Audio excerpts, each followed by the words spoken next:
Daily Gospel Reflection. Luke 21, 5-11.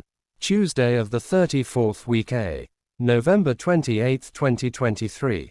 The words that come out from the mouth of the Lord, be it a warning, a promise, or a prophecy, will certainly be fulfilled, be realized in God's time and ways, even if we consider them as a seeming impossibilities.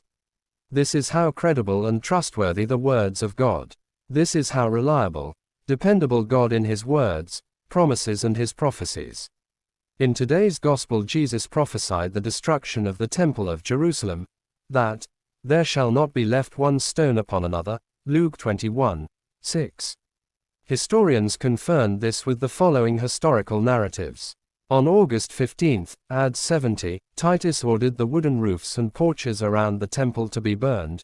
Flaming brands were tossed into the temple itself through an open window, and the house of God was burned on the 9th of August 28.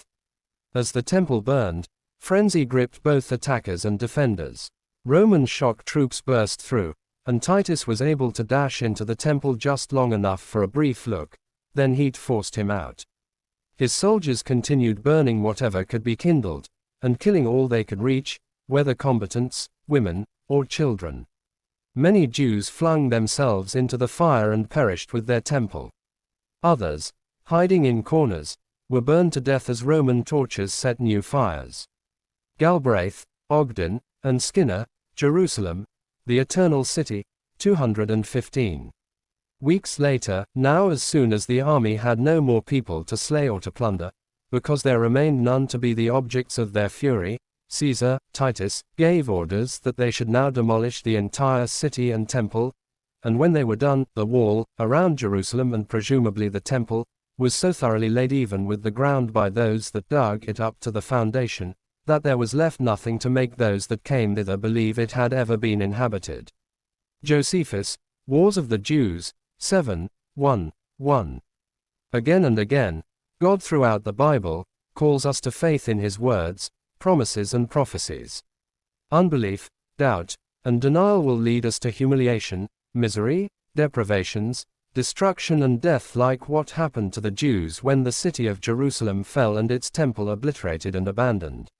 All trace, indication, or significance of the temple which they're proud of was utterly destroyed to the point of non-existence.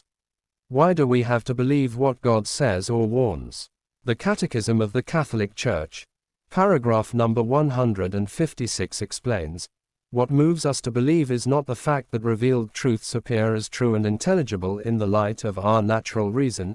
We believe, because of the authority of God Himself who reveals them, who can neither deceive nor be deceived.